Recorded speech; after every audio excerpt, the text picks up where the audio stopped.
a proud member of MBC Media Group. 6 na minuto na makalipas ang alas 4 na umaga. DZRH, magandang umaga Pilipinas! Sa DZRH Radio, DZRH TV at DZRH Online. Kasama si Kuya Angelo Palmones. Magandang umaga Pilipinas! Magandang umaga Pilipinas, Luzon, Visayas at Mindanao. Magandang umaga sa New Zealand. At sa mga suki natin dyan sa Sydney, Australia. 23 ng Hunyo ngayon dito po sa Pilipinas, Lunes. Sa ulo ng ating mga balita, 3 nuclear sites ng Iran binomba ng US. UN Security Council agad nagpatawag ng emergency meeting matapos naman ang turang US strike sa Iran. Big time oil price hike, kasado na bukas. 2.5 billion pesos fuel subsidy, ikinakasa naman ng Department of Transportation. Pangulong BBM balik Pilipinas matapos ang produktibong biyahe nito sa Japan. Congresswoman De Lima, duda sa timing na kautusan ng ombudsman laban sa kaso ni Vice President Inday Sara Duterte. Nawawalang estudyante ng De La Salle University Law School, natagpo ang patay sa Cavite. LPA na nasa labas pa ng Philippine Area of Responsibility. Isa na ngayong tropical depression. Maganda umaga Pilipinas! Kasama pa rin natin ang buong radyo natin FM nationwide, ang ating mga action radio station sa Luzon, Visayas at Mindanao.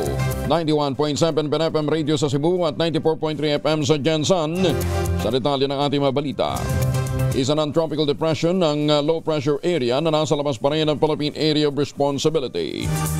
Bago naging bagyo kagabi, ang LPA ay huling namataan sa layong 2,530 kilometro east ng extreme northern Luzon. Sa ngayon, ang Southwest Monsoon o Habagot at Intertropical Convergence Zone ang makakaapekto naman sa ilang bahagi ng bansa.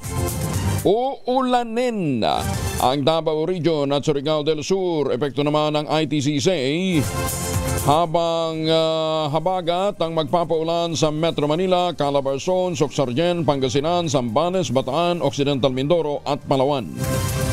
Apektado rin ang habagat ang Bicol Region, ang Western Visayas, Negros Island Region, Zamboanga Peninsula, Bangsamoro Autonomous Region in Muslim Mindanao at ilang bahagi ng Central Luzon at natitirang bahagi ng Mimaropa. Ang katulad ng weather conditions ay inaasahan din sa iba pang bahagi ng bansa, epekto naman ng localized thunderstorms. Magbaon tayo ng proteksyon laban po sa mga biglaang pag-ulan, lalong-lalo ng mga kabataan. Suspendido ang klase mula preschool hanggang senior high school sa Cavite ngayong araw, June 23. Ito'y dahil sa mararanasang sama ng panahon sa lalawigan. Sa anunsyo ni Governor Tina Tolentino, nakadepende sa pamunuan ng mga kolehiyo at universidad ang kanselasyon ng klase. 9 na minuto na makalipas ang alas 4, pinaigting pa ng Department of Health ang alas 4 kontra mosquito campaign sa mga pampublikong paaralan sa harap ng nararanasang pag-ulan sa muling pagbubukas ng klase. Nitong Hunyo 20, muling inilunsad ng Department of Health ang naturang kampanya sa Antipolo National High School bilang hudyat sa pagsisimula ng school-based vector control efforts. Binigyan din ng Department of Health ang kahalagaan ng taob, taktak at tuyo at takip pa. Ulitin natin ha. Taob, taktak, tuyo at takip pa para maiwasan ang mga lugar na posibleng pamugaran ng lamok. Ayon kay Health Secretary Teodoro Herbosa, kailangang may pagpatuloy ang nasimulang dengue prevention campaign hindi lamang sa mga paaralan kundi maging sa mga tahanan at barangay. Sinabi ng kalihim na madalas na nakikita ang pagtaas ng kaso ng dengue tuwing panahon ng tag-ulan. Maganda umaga Pilipinas! Hindi pa naman nakakaalarma ang 6% na paglobo ng dengue cases sa bansa ngayong buwan ng Mayo. Ayon sa Department of Health spokesperson na si Dr. Albert Domingo, mula 6,192 na kaso ng dengue, inuulat na nitong April 27 hanggang May 10, umakyat na ito sa 6,217 nitong May 11 hanggang 24. Ganito Domingo, bagamat hindi dapat ipagwalang bahala dahil hindi naman panahon kung kailan sumisipa ang dengue cases.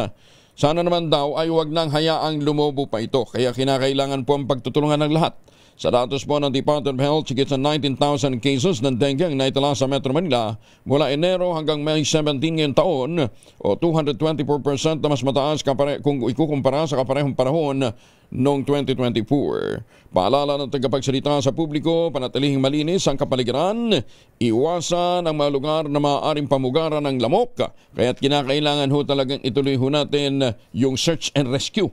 Search and destroy pa lang. Search and destroy operation sa mga pinamumugaran ng lamok. Bagong balita, bagong impormasyon. Kasama si Kuyang Angelo Palmones. Magandang umaga, Pilipinas! Upang sugpuin ang lumalalang kaso ng iligal na online gambling sa bansa at protektahan din ang mga manlalaro laban dito, inilunsad naman ng Philippine Amusement and Gaming Corporation of PAGCOR ang PAGCOR Guarantee website. Maaaring i-check ng publiko ang nasabing website kung lisensyado o lehitimo ang isang online gaming site bago sila maglaro o magbayad. Regular na ina-update ang website at may direktang link ito sa mga lisensyadong gaming platforms. Ayon sa PAGCOR Chairman at CEO na si Alejandro Tenco, matutulungan ito ang publiko na makaiwas sa panlilinlang sa mga panloloko habang pinoprotektahan din ang kanilang karapatan bilang manlalaro. Paalala ni Chairman Tenco, maging mapanuri sa bawat online gaming activity na sasalihan sapagkat dumadami na naman ang reklamo hinggil sa illegal na gaming sites na hindi nagbabayad ng panalo. Para po sa karagdagang impormasyon, bisitahin po ninyo ang www.pagcor.ph/PAGCOR-Guarantee. Sa iba pang mga balita, mga OFW sa Iran at Israel dapat nang umuwi ng Pilipinas ayon naman kay Senator Rapi Tulfo. Detalye ng balita mula kay Raymond Adba, Saris 28. Raymond, good morning. Hinimok ni Senador Rafi Tulfo bilang chairman ng Senate Committee on Migrant Workers ang ating mga kababayang overseas Filipino workers o OFW sa Iran at Israel na lisanin ng kanilang lugar ng trabaho at magtungo sa mas ligtas na lugar. Ito ay kasunod ng matinding tensyon sa pagitan ng dalawang bansa at sumali pa ang bansang Amerika. Ayon kay Tulfo, nakahanda ang buong pwersa ng gobyerno upang tumulong sa mga OFW pabalik ng bansa at makapagsimulang muli. Ang mga OFWs ay nikayat na makipag-ugnayan sa mga opisyal at ahensya ng pamahalaan. Batid ng senador na hindi naman ipinatutupad ang mandatory repatriation dahil nasa alert level 3 pa lamang, ngunit mas makabubuti sa ating mga OFWs na lumikas muna o kaya umuwi na sa Pilipinas para sa kanilang kaligtasan. Sa report ng Department of Migrant Workers ay may mahigit na 30,000 OFW sa Israel at mahigit na 1,000 sa Iran. Una na ito tiniyak sa kanila ng mga opisyal ng Department of Foreign Affairs at DMW na nakapantay sila sa sitwasyon doon at lahat ng mga gustong umuwi ng Pilipinas ay kanilang tutulungan. Ito si RH28 Raymond Adbas para sa DZRH, una sa Pilipinas, una sa Pilipino. Maganda umaga, Pilipinas! Maraming salamat, Raymond. 14:15 na makalipas ang alas 4 ng umaga. Oy mga mamis, po pwede tayong mag-laundry day today, ha? Kunot no ka kapag makapit, madikit at malupit ang mantsa. All you need is Pride. Ba't mapahirapan ang self kung sa Pride? Easy at worry-free naman ang laundry. Sa Triple Stain Away Formula, tanggalan matinding mantsa based on test sa chocolate, Madden 7 on cotton. Gawa po ito ng ACS. At dahil po kayo nag-aabang na ng dagdag na clue para sa ating mahiwagang tunog na nagkakahalaga ngayon ng 10,000, ibigay natin ang wish. Mahiwagang tunog. 10,000 yan, ha? Ayan pong tunog na yan, nagkakahalaga ng 10,000. Ang inyo pong mga sagot, ipapadala po ninyo sa 0919-282-6485. Ang isang item na hinahanap natin dyan ay ginagamit nga po ng mga mister. Masyadong mababait, ha? Masunurin kay misis. Yan, ha? Pagkatapos silang maglaba gamit ang Pride, siyempre, patutuyuin yan, di ba? Tapos ilulupi. Yan, ha? ginagamit nila yung item na yan. Ang inyo pong masagot, ipapadala po ninyo sa 0919-282-6485. Sundin ang tamang format ng pagdetext, empty space, name / address / contact number / at ang inyong sagot. Isang beses lamang po maaaring mag-text sa ating text line gamit ang inyong mga mobile number. Sa mga sasagot online, kinakailangan meron po kayong sharer badge. Ayan ha. Magandang umaga sa mga suki nating pogi. Ayan ha.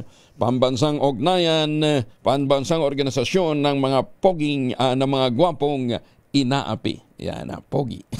Maganda umaga, Pilipinas! Tuloy ang labada, tuloy ang balita. Halos 220 million pesos na laga ng smuggled na langis ang nasabat naman ng mga tauhan ng Bureau of Customs sa isang oil tanker sa pantalan ng La Union. Nagugat ang operasyon matapos na makatanggap ng ulat ng mga otoridad hinggil sa paihi modus o ang ilegal na paglilipat ng langis. Sa paunang inventaryo ng Bureau of Customs, may 200,000 liters ng diesel fuel sa barko, bukod pa sa karagdagang 59,000 liters ng langis na nasa dalawang lorry trucks. Bigo naman ang 10 tripulante ng barko na magpakita ng legal na dokumento para sa kanilang operasyon. Dahil dito inaresto ng mga otoridad ang mga tripulante, kabilang ang 11 pang individual na nagsilbing mga driver, kargador, tagamasid kasabwat ng paihi scheme. Ayon kay Customs Commissioner Benvenido Rubio, nahaharap ang ito sa kasong administratibo at kriminal dahil sa paglabag sa Customs Modernization and Tariff Act at Tax Reform for Acceleration and Inclusion o TRAIN Law. Headguard naman sa Samar patay sa pananaga ng kapwa sikyo matapos ang mainit na pagtatalo. Detalye ng balita mula kay RH34 Jane Galit Bantayan. Jane, good morning. Patay ang isang head guard ng pagtatagain at pagsasaksakin pa ng nakalitan niyang kapwa security guard sa Calbayog City sa Samar. Ayon sa report ng PNP Calbayog, nangyaring krimen sa pinagtatrabahuan ng dalawa sa convenience center ng Puro 4, Barangay Kapuukan, Calbayog City sa Samar. Agad naman narumisponde ang mga tauhan ng Calbayog City Police Station sa pamumuno ni Police Lieutenant Colonel Dean Verriveta ang hipin ng Calbayog CPS matapos makatanggap na nasabing ulat. Kinilalang biktima na si alias Baby, 56 na taong gulang ng Barangay Carmen, Calbayog City sa Samar. Samantala, ang suspect naman nakilala na si alias Sep, 46 na taong gulang, residente ng Barangay Obrero, Calbayog City. Ayon sa report ng PNP, habang nagsusupervise ang head guard, nagtalo umano ang dalawa sa lugar kung saan nangyari ang nasabing krimen. At dahil sa mainit na pagtatalo, umalis pansamantala ang nasabing biktima ng head guard at bumalik din ito sa lugar sakay ng motorsiklo, ngunit may dala na itong isang itak. Sa ulat pa ng Calbayog City Police Station, tinakang sakta ng biktima na sabing suspect sa pamamagitan ng pagtaga, ngunit nasugatan lamang ito sa braso. Agad naman nagumantiang ng saksak ng suspect gamit ang isang kutsilyo. Bumagsak ang biktima ng saksakin, hindi pa nakontento o pinagtataga pa ng suspect na sabing biktima ng sunod-sunod nang maagaw ang dalang itak. Habang nakahandusay na, brutal ang naging pagpatay. Ang biktima ay sinugod sa Calbayog District Hospital sakay ng BFP rescue, ngunit diniklara itong dead arrival ng doktor. Agad nagsagawa ng hot pursuit operation ng mga tauhan ng Calbayog City Police Station. Katuwang dito, ang 4th Maneuver Company Regional Mobile First Battalion. Ngunit, ang suspect ay kusang sumuko rin naman sa punong barangay ng Barangay Obrero at isinuko sa Calbayog City Police Station. Sa kasalukuyan nakakulong ng sabing akusado at inihanda na ang karampatang kaso laban dito.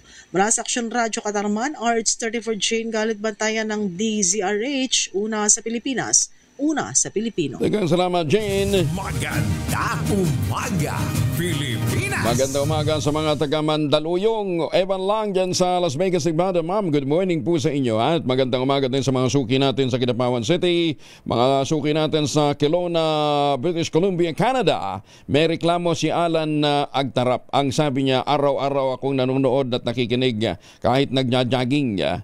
Hindi daw siya makasali sa Mahiwagang Tunog kasi ang bilis natin magbasa. Ayan. O siya, sige, pagbigyan si Alan. Alan, tanda mo ito ha, para sa susunod na pagsali mo. Ang numero na panadalhan, 0919-282-6485. Ang tamang format, empty space, name / address / contact number / at ang inyong sagot. Ayan ha, Clarex! Maganda umaga, Pilipinas! Sa showbiz, si Abby Biduya wala ng planong bumalik sa sexy movies. Naman, ikaw talaga Morley si Abby Biduya, grade 1 pa lang ako, napapanood ko na ito. Gusto mo bumalik pa sexy movies? Ang detalye mula kay Morley Alinio. Morley, good morning. Gising na ang showbiz, rampa na Pilipinas. Good morning, Kuya Angel. Nagkaroon ako ng chance na makausap si Abby Biduya at ayon sa naturang aktres, wala na sa kanyang isipan ang muling magpa-sexy pa. Sexy, mukhang bata at sariwang-sariwa pa rin kasi hanggang ngayon si Abby Biduya na dating si Priscilla Almeida na sumikat sa mga sexy movies way back 80s or 90s. Well, sa tutulang sinabi nitong si Priscilla na nasa tamang panahon na raw para asikasuhin niya ang kanyang buhay with Jo Marie Iliana na kanyang pinakamamahal na asawa. Yung mga roles daw na pa-sexy ay para na lang daw iyon sa mga kabataan at hindi niya na kailangan pang balikan ang ganong mga pelikula. Well, sa kabuuan, nais daw bumalik nitong si Priscilla sa paggawa ng movies pero ang gusto niya ay maging kontrabida na siya at willing siyang gumanap bilang isang ina. Yan ang ating DZRH Showbiz Hottest News. Ako po ang inyong RH47, Morley Alinio para sa DZRH. Una sa Pilipinas, una sa Pilipino. Babu! Maraming salamat, Morley! Ay, ang daming mga taga St. John, ha? Yan sa Kinabawan City. Alam kong maraming sa inyo ang dumaan din sa inyong mga kamay si Priscilla. Bangkay ng matagpuan ang 2 linggo lang nawawalang law students sa De La Salle University sa isang bakanteng lote sa Naik, Cavite. Natuklasan ang bangkay ni Anthony Badayad Granada, 25 anyo, sa bakanteng loteng pag-aari ng MJRI Realty. Huling nakita ang biktima na naglalakad doon pang June 8 ng alas 9:40 ng gabi sa Saloysoy Bridge, Barangay Sapa, Naik, batay sa kuha ng CCTV. Nakita rin ang isa pang CCTV ng pag-alis ni Granada sa Ridgewood Premier Condo sa Taguig City noong June 8, alas 6:30 ng gabi. Patuloy pa ang investigasyon ng pulisya sa kaso upang mabigyan ng linaw ang krimen at kung sino ang nasa likod nito. Samantala, nasabat naman ang mga tauhan ng Bureau of Customs sa Ninoy Aquino International Airport ang dumating na parcel na naglalaman ng 16.3 million pesos na halaga ng ipinagbabawal na gamot. Naharang ng NAIA Interagency Drug Interdiction Task Group, katuwang ang Philippine Drug Enforcement Agency at ang mga parcel sa Central Mail Exchange Center. May lamang 3,025 grams ng ketamine. Tinatay nagkakahalaga ng mahigit sa 15,000 pesos at 858 grams ng high-grade marijuana kush na nagkakahalaga ng 1.2 million pesos. Ang parcel ay malamang kush galing ito ng Estados Unidos sa Thailand, samantalang ang 5 plastic naman ng ketamine ay galing sa Poland, itinago sa loob ng isang coffee maker. Sumailalim sa x-ray scanning mga parcel at dito nakita ang iligal na mga droga kaya't nagsagawa ng pisikal na inspeksyon at nakumpirma ang nakatagong pinagbabawal na gamot. Walang nag-claim sa mga parcel makaraan ng 30 araw kaya't idiniklara itong kusang inabandona. Ang parcel ay nilipat sa pangangalaga ng PINEA noong pang June 19. Nagpapatuloy ang sinasagawang investigasyon upang masampa ng kaso ang mga pinadalhan ng parcel kaugnay ng paglabag sa Comprehensive Dangerous Drugs Act of 2002 o Republic Act 9165. Binigyan din ni District Collector Yasmin Mapa mahalagang papel ng intelligence at coordination sa pagharang ng mga kontrabando. Sa ilalim ng pamumuno ni Commissioner Benvenido Rubio, patuloy ang pagpapalakas sa kakayahan ng BOC upang mapigilan ang matangkang pagpupuslit ng iligal na droga alinsunod naman sa direktiba ng Pangulong BBM. Maganda umaga, Pilipinas! Pito pambayan sa Leyte, ligtas naman sa NPA. Detalye na balita mula kay Jimmy Angay-Angay, RH32. Jimmy, maupay ngaga.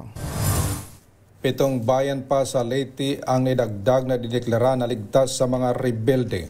Ito ang sinabi ni Palo Leyte Mayor Remedios Martin Pitillasa, rin ang presidente ng League of Municipalities of the Philippines Leyte Chapter. Ang mga bayan na dineklara na insurgency free ang bayan ng Alang-Alang, Leyte, Palo, Babatngon, San Miguel, Santa Fe, Tanawan at Tolosa. Sa kasalukuyan nasa 17 bayan na sa Leyte ang ligtas sa mga NPA sa loob na mahigit 40 mga bayan. Samantala ayon naman kay 802nd Philippine Army Commander General Noel Vistfer na makakatulong ang deklarasyon na dumami pa ang investor sa lalawigan ng Leyte dahil wala nang impluwensya ng mga NPA. Mula dito sa DYVL Action Radio Tacloban, ito si Arstratetor Jimmy Angay-Angay para sa DZRH. Una sa Pilipinas, una sa Pilipino. Daghang salamat, Jimmy Angay-Angay, mga misis! Amoy araw ba si Mr. pag-uwi galing ng trabaho, abay dalyan sa germ sa katawan nila para labanan ang amoy araw at amoy pawis, gumamit ng Shield Bath Soap regularly. Unbeatable ang Shield sa paglaban sa germs versus another brand, may shea butter, pampalambot ng kuti sa presyong abot kaya $12.50 SRP. Kaya naman, recommended ito ng Philippine Nurses Association. Kaya mga misis ay challenge you, subukan ng Shield Bath Soap. Galit sa sakit, may malasakit, sulit na sulit. Okay na, nakapag-relax na kayo. Okay, pita. Lalong-lalo na sa mga magpaparga ng gasolina bukas. Pero ngayon, full tank nyo na. Arangkada na bukas ang aabot sa 5 pisong taas presyo ng krudo. Sa anunsyo ng Department of Energy Oil Industry Management, maglalaro mula 3.30 hanggang 3.50 ang kada litro ng taas presyo sa gasolina.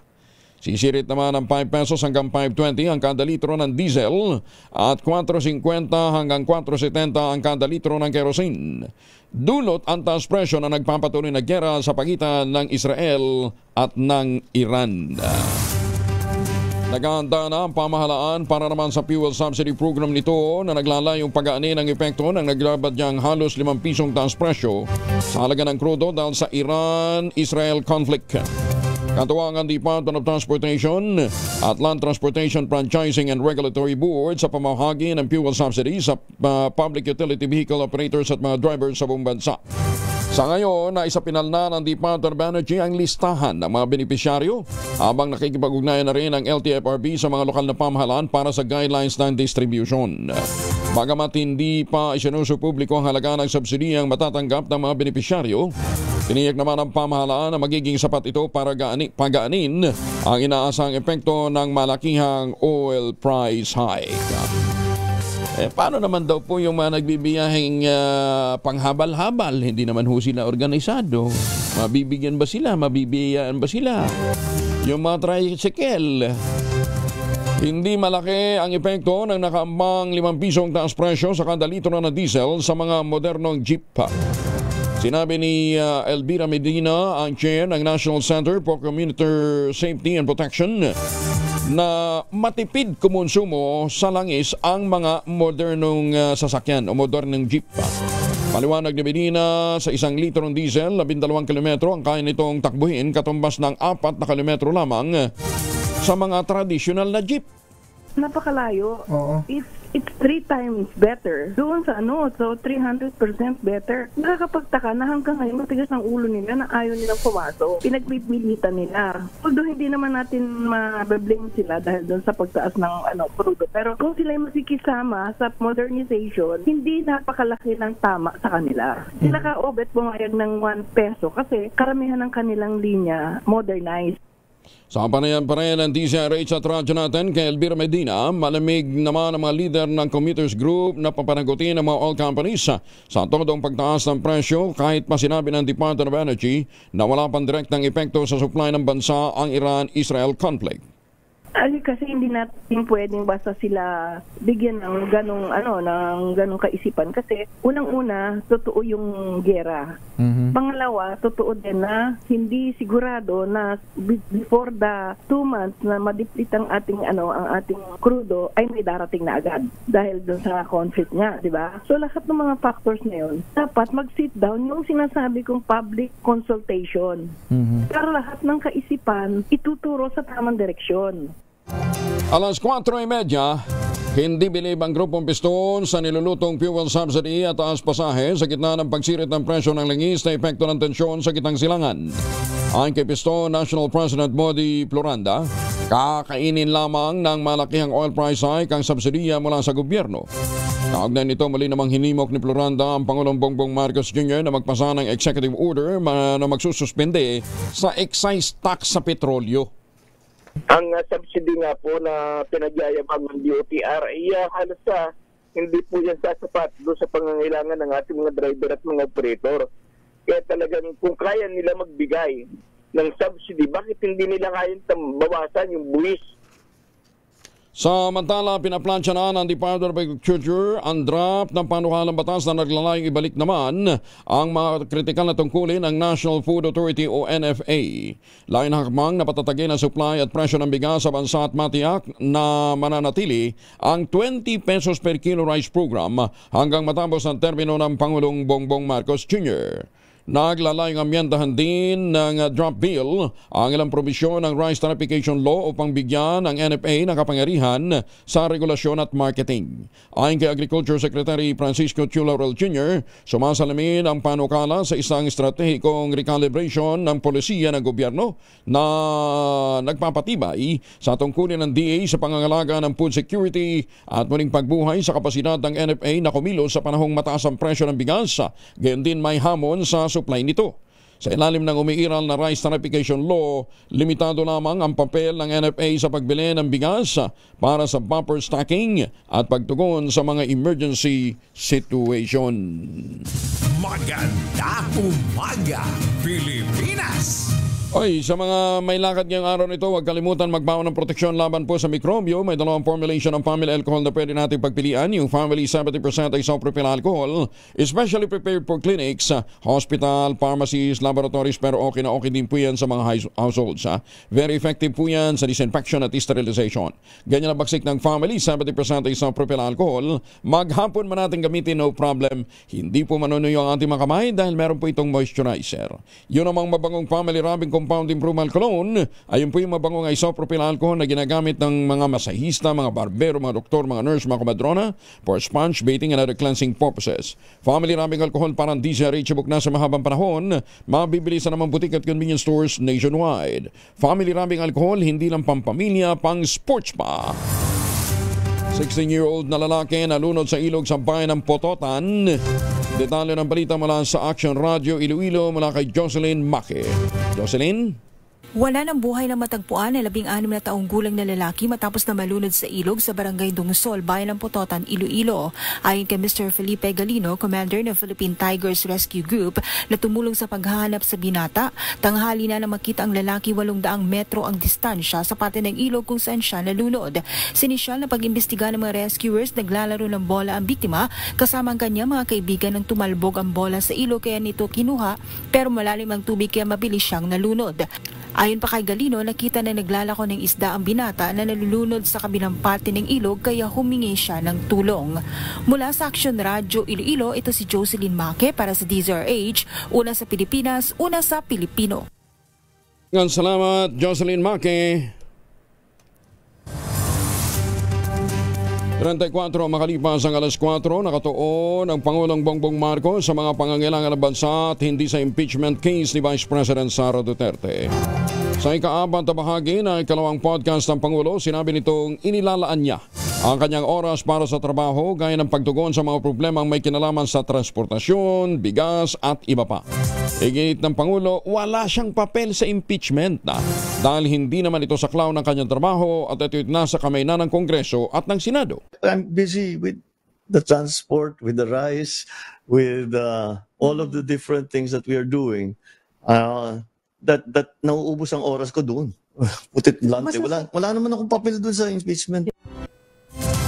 Muli namang ginit ang Kamara de Representantes na hindi ito dapat sisihin sa pagkaantala ng impeachment trial ni Vice President Sara Duterte. Kasunod ng pahayag ng tagapagsalita ng Senate Impeachment Court na manoy nagdulot ng kalituhan sa publiko ang may kaugnayan sa procedural matter. Sa isang press conference, sinabi ni Attorney Princess Abante, hindi po ang Kamara ang nagpaantala sa impeachment trial. Pinatikos din ito si Attorney Reginald Tongol, tagapagsalita ng Impeachment Court ng Senado, sa manoy pagtatangkang lituhin ang publiko at ipasa sa Kamara ang sisi sa matagal ng pagkaantala ng paglilitis. Pinunan niya si Tongol ng paggamit ng isyong teknikal. Ang entry of appearance mula sa mga abogado ni Inday Sara Duterte na walang label at pamagat bilang di umano'y dahilan ng pagkaantala. Iginit nito na walang obligasyon ng Kamara na umaksyon sa nasabing entry of appearance at hindi ito requirement para simulan ang impeachment trial. Para naman kay dating Senator Leila De Lima na ngayon ay representative-elect ng mamamayang liberal, Kanduda-duda ang timing ng utos ng Office of the Ombudsman na pasagutin si Vice President Sara Duterte at iba pang mga akusado kaugnay ng irregularidad sa umano'y paggastos ng confidential fund. Pinunto ni De Lima na ang timing ng kautusan ng Ombudsman para sagutin ang kasong kriminal kaugnay ng paggamit ng confidential fund ay nakapagdududa, lalo't ang kasalukuyang Ombudsman ay tinalaga ng dating Pangulong Rodrigo Duterte at nakatakda ng magretiro sa Hulyo. Sinabi ni De Lima na kapansin-pansin ang biglang pagkilos ng Ombudsman kumpara sa mano'y mabagal nitong pagtugon sa mga kasong kinasasangkutan ng mga kaalyado ng nakarang administrasyon. Ang House Committee on Good Government and Public Accountability na nagsagawa ng investigasyon sa umano'y maling paggamit ng confidential funds ni VP Inday ay nagrekomenda ng pagkahain ng iba't ibang kasong kriminal laban sa pangalawang Pangulo. Ang ulat ng komiteng ito ay inaprobahan ng Kamara. Kabilang sa mga kaso ay plunder, technical malversation, falsification of public documents, bribery at corruption. Pero sabi naman ng Ombudsman, pinadala nyo sa amin yung report . Maganda umaga, Pilipinas! Nilinaw ng Kamara de Representantes na hindi ito nagsampa ng formal na reklamo laban kay Vice President Sara Duterte sa Office of the Ombudsman. Ito naman ang sinabi ni House Spokesperson Attorney Princess Abante sa gitna ng mga balitang inutusan ng Ombudsman si VP Inday Sara at iba pang mga opisyal na sagutin ang alegasyon mula sa isinagawang investigasyon ng House Committee on Good Government and Public Accountability. Ang hakbang ng Ombudsman ay matapos naman tanggapin ng Kamara ang findings at rekomendasyon ng Committee on Good Government and Public Accountability kaugnay ng maling paggamit ng confidential fund ng Office of the Vice President at ang Department of Education noong panahon ni Duterte bilang kalihim. Nang tanungin kung ang Kamara o ang komite ang tinuturing na complainant, sinabi ni Abante doon daw sa heading ay nakita niya nakalagay na committee. Kaya babasahin pa niya at re-reviewin ang naturang mga dokumento. Silence is not a weakness. It is a mark of discipline and integrity. Ito naman ang sinabi ni House Minority Leader Marcelino Nonel Limanan kasabay ng kanyang pampuri sa mga senador na umiwas na maglabas ng pampublikong pahayag hinggil sa merito ng impeachment case laban kay Vice President Sara Duterte at sinabing ang kanilang pananahimik ay nagpapakita ng lakas, disiplina at integridad bilang mga hukom. Binigyan din ni Limanan ng pananahimik ng mga senator judges sa publiko ay nagpapakita ng pagiging patas at paggalang sa due process. Tinukoy niya ang itinatakda ng konstitusyon na pagiging neutral ng mga hukom sa anumang legal o quasi-legal na mga proseso. At ayon sa kanya, ang bawat pahayag ng judge na gagawin sa labas man ng courtroom ay isang potential challenge sa fairness sa gagawing paglilitis.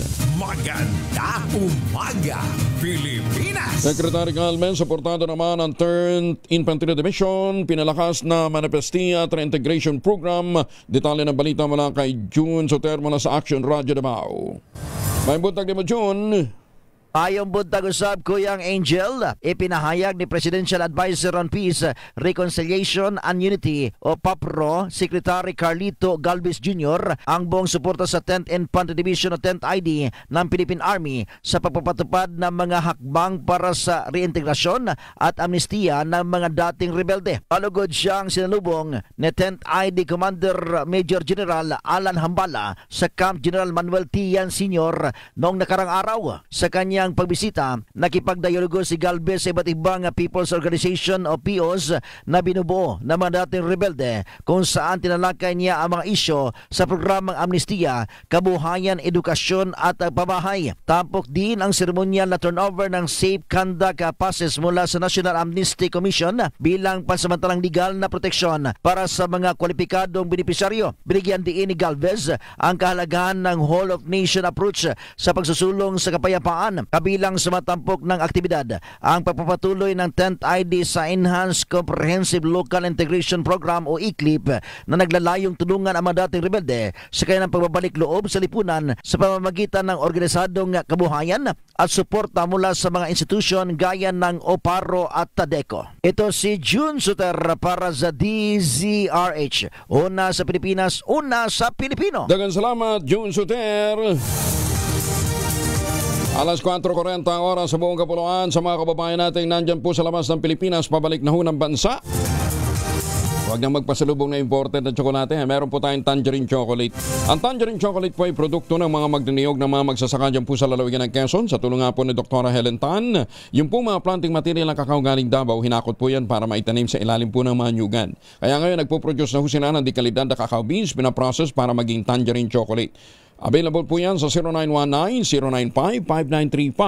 May mahigit 10 variants po ang tangerine chocolate na mga raw material ay galing din po sa ani ng ating mga magsasaka. I-check po ninyo sa tangerinechocolate.ph. Ang sabi nga po ni Dr. Helen Tan, sa bawat tangkilik natin ng tangerine chocolate, pinalalakas natin ang loob ng ating mga magsasaka, pinalalakas natin ang ating lokal na ekonomiya. Sabi nga ni Dr. Helen Tan, sino bang magmamalasakit sa Pilipino kundi ang kapwa Pilipino? Tangerine chocolate 100% gawang lokal but taste and looks global dahil tinulungan po ito ng DTI at ng DOST. Maganda umaga, Pilipinas! Nakabalik na ng Pilipinas ang Pangulong Bongbong Marcos matapos ang 4 na araw na working visit sa Osaka, Japan at pagdalo sa World Expo 2025. Sa kanyang social media post, ibinalita ng Pangulo ang bunga ng kanyang pagbiyahe. Kabilang narito ang pagsasanib puwersa ng Canadevia Corporation at Philippine Ecology Systems Corporation para sa isang waste-to-energy project na naglalayong pamahalaan ng mga basura habang lumilikha ng clean energy. Ibinalita niya ng Presidente ang pagtatayo ng Cebu Toneshi Group ng kauna-unahang ethanol dual-fueled Kamsar Max bulk carrier sa mundo. Tiwala naman ang Presidente na magbibigay ito ng trabaho at maglalagay sa Pilipinas bilang leader sa larangan ng green shipping. Bukod pa rito, malugod ding ibinalita ng Pangulo na pinalakas ang ugnayan ng mga lider sa turismo sa Japan upang mas maraming bumisita sa Pilipinas at lumawak ang oportunidad para naman sa mga manggagawa. Ay, ang daming Pinoy na papunta ho lagi ng Hokkaido. Kasi nga naman, laging malamig ang panahon doon, tsaka mas mura, no ha? Nagpaabot ng pakikiramay si House Speaker Ferdinand Martin Romualdez sa naulilang pamilya at kaanak ni Angat Party List Representative Reynaldo Sanchez Tamayo Sr. na pumanaw sa edad na 72. Kasunod dito ng pag-anunsyo ng anak ng kongresista na si South Cotabato Governor Reynaldo Tamayo Jr. kaugnay ng pagpanaw ng kanyang tatay. Sa statement, binigyan din ni Governor Tamayo ang pagiging ama, leader at lingkod bayan ng kanyang tatay na buong pusong nag-alay ng tama at maayos na serbisyo para sa ating mga kababayan. Kasabay nito, nanawagan din ang gobernador na ipanalangin ang kanyang ama. Uy, si Ines Veneracion, wala daw mahalak magparitoking muli ng mukha. Ay, nagparitoke na pala siya natin. Detalye na balita mula kay Georgie Rula. Georgie, good morning. Walang pakialam ang aktres na si Ines Veneracion na mabash ang kanyang niritoking mukha. Nagtrending ito noong nagsimula pa lamang ang serye niya sa GMA7 na mga batang riles. Ngayong natapos na ito noong nakaraang Biyernes ay pinagtamunan na lamang ni Ines kapag napapag-usapan ng mga komento ng mga netizens tungkol sa kanyang mukha. Hindi naman niya itinatangking nagparitoke siya. Nagpalagay daw siya noon ng fillers mga 20 years ago pa. At syempre ngayong nagmamature na siya ay natural lang daw na nagsasag na ito. Kaya kapansin-pansin ang mukha nito sa batang riles na parang maga, na parang laging may candy raw sa bibig ang itsura. Pero naayos naman daw ito ng actress dahil nga nagpa-radio frequency siya sa mukha o RF. Ngayon ay okay na raw siya at medyo okay na nga rin daw ang kanyang mukha. Pero ngayong tapos na ang trabaho ni Ines sa kanilang teleserye ay may balak pala itong magpaayos uli. Balak daw niyang ipatanggal ang kanyang nasal bridge na masyado raw mataas at gusto raw niyang ibalik na sa dati. Narito pa ang karagdagang pahayag ni Ines Veneracion. Kasi ewan ko ba kung gumawa sa akin ng Barbie nose daw, di naman ako ginawang Barbie. Akala ko gagawin mo kang Barbie, di ba mo ko witch? Iyan ang pahayag ni Ines Veneracion. Hindi ikinahihiya ng aktres na pag-usapan ng ipinaritoke niya sa mukha. Marami naman daw sa mga artista nating matagal na rin at ilang beses na rin nagparitoke ng mukha.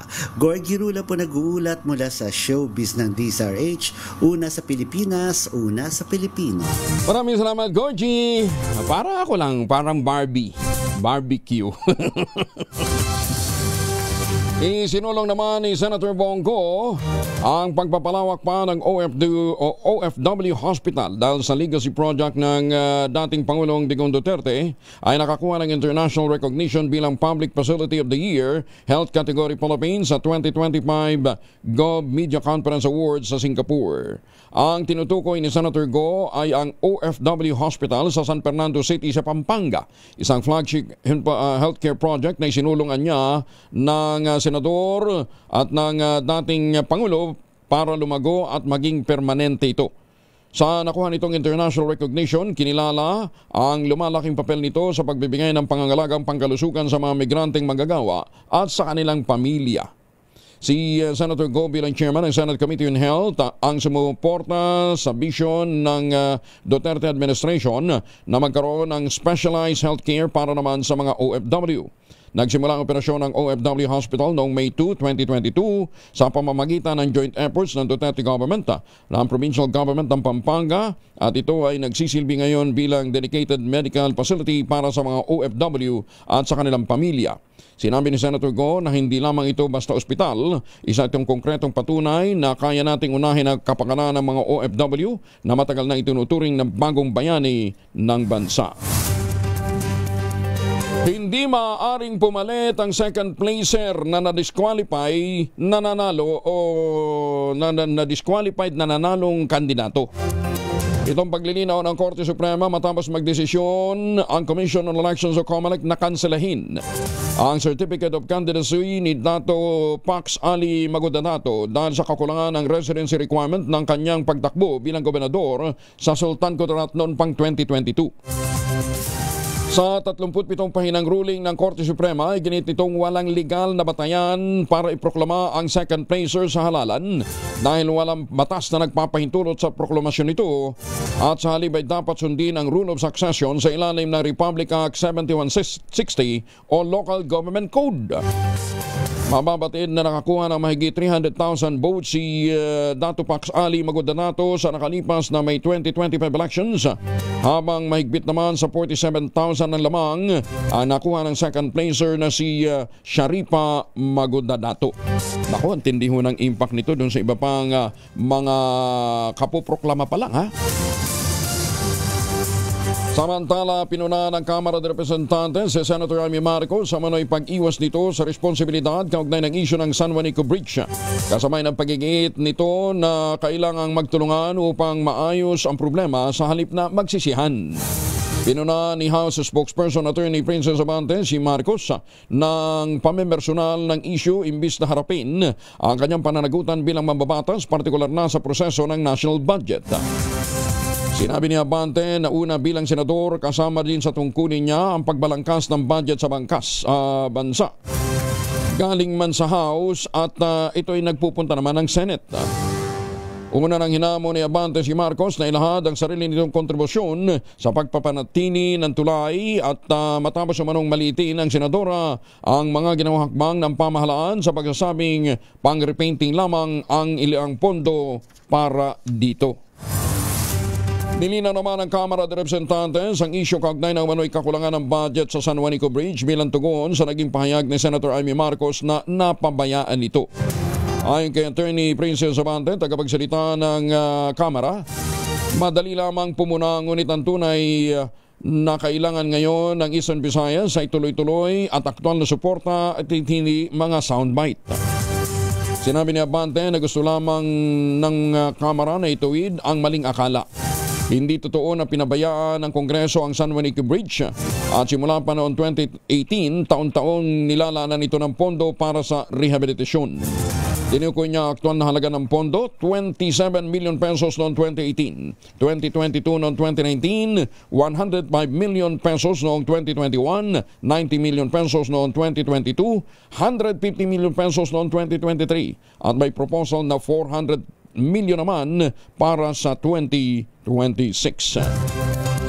Sinabi pa nito na si Speaker Martin Romualdez ang pinagmulan o na nagmula sa Leyte ang personal na nangunguna upang matiyak ang pagsulong ng naturang inisyatibo.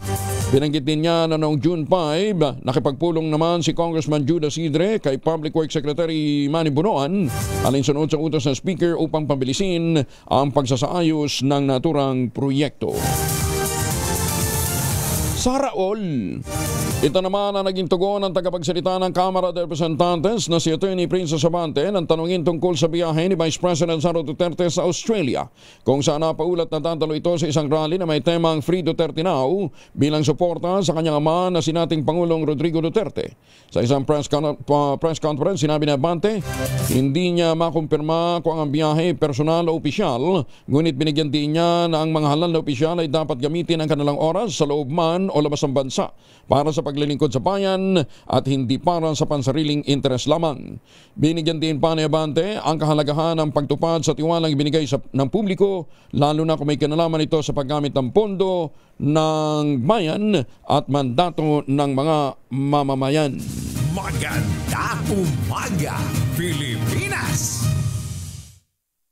Teka muna, si Joy John Balarete Acol, may update tayo mula po sa Estados Unidos. Ang Washington DC ay nasa red alert ngayon. Magandang umaga dito sa Pilipinas, Joy John. Magandang hapon dyan sa Amerika. Magandang umaga, Kuya Angel, at magandang hapon mula po dito sa amin. Mas pinagting ngayon ang seguridad at pantay sarado ng mga federal at law enforcement agency, ang mga embahada at mga federal offices dito sa Washington DC at kalapit na states tulad ng Maryland at Virginia, kung saan nakatira ang ilang mga ambassador ng iba't ibang bansa. Ito ay kaugnay na rin ng kabilang mga protesta matapos na bombahin ng Amerika ang mga nuclear sites dyan sa bansang Iran. Sa panig ng Secret Service, bagamat walang inilabas na mga detalye sa pagpapaigting ng seguridad, kapansin-pansin ang mga karagdagang nakabantay sa paligid ng White House, US Capitol at iba pang mga federal building dito sa Washington DC. Bilang pag-iingat, mas nagdagdag ang DC Metropolitan Police District ng mga karagdagang pagpapatrol sa mga lugar ng simbahan, moske, mga parke at mga shopping malls. Sa ngayon, hinimok ng mga otoridad ang mga mamamayan ng Maryland, Virginia at dito sa Washington DC na maging aware sa kanilang paligid at iulat ang anumang hinalang aktibidad. Hindi kaya't ang publiko na sundin ang prinsipyong if you see something, say something. At yan ang update. Ako si Joy John Balarete Acol ng radyo natin Lawang. Nag-uulat live mula dito sa Washington DC para sa DCRH. Una sa Pilipinas, una sa Pilipino. Maraming salamat, Joy John. Maganda umaga, Pilipinas. Magandang umaga sa mga kababayan natin dyan sa New York. Ingat din po kayo. At 53, hindi 23. 53 na makalipas ang alas 4 ng umaga. Oras na para tayo po naman ay mag-ultabayo. Ang ultabayo po ay postbiotic with lactococcus lactestrin plasma. Mula po ito sa Japan. Dumaan po ito sa mahabang clinical trial. Hindi testimonial, hindi kwentong kutsero, kundi human clinical trial. Pero ang sabi ho ng mga dalubhasa, isang oras, 2 kapsula bago matulog. Ano ha? Mas mararamdaman natin ang benepisyo ng ultabayo. Ang bawat kapsula ng ultabayo ay nagtataglay ng 50 billion cells ng lactococcus lactestrin plasma. Kaya po napaka-potent po nito na pagpasok po sa ating sistema, ina-activate po nito yung PDC, yung plasmacytoid dendritic cell. Yan po naman tinatawag na commander ng ating immune system. Kaya pampalakas natin ang ating immunity at at the same time, syempre na-achieve natin ang magandang tulog. Ilan lamang yan sa mga benepisyo ng ultabayo. Para po sa karagdagang impormasyon, mag-text po kayo sa 0917-110-6580. Lalong-lalo na siguro yung mga bata, no, ha? Yung mga edad na 16 and above na may concern po sa kanilang pagpupuyat dahil sa mga finals at saka sa mga thesis na gagawin. 0917-110-6580 para naman mas tumalas din ang ating memorya. Ang ultabayo po ay rehistrado sa Food and Drug Administration, halal certified. Available po ito sa South Star Drug, Mercury Drug, HB1 Plus Pharmacy, Joann's Pharmacy, Amesco Drug at Curamed. Pero huwag natin kalimutan ha, ang ultabayo po ay hindi gamot at hindi dapat gamitin panggamot sa anumang uri ng sakit. Ngayon, kung kayo po ay gustong mag-avail ng pong 10% discount, puntahan po ninyo yung ultabayo.shop. I-click po ninyo yung QR code at gamitin nyo ang code na Kuya Angel para ma-avail po ninyo yung 10% discount. Maganda umaga, Pilipinas! Meron daw po 2 plantasyon na marijuana na diskubre sa Kaibungan, Benguet. Winasak. Detalye na balita mula kay Romy Gonzales sa RH41 ay magnabigat. Romy.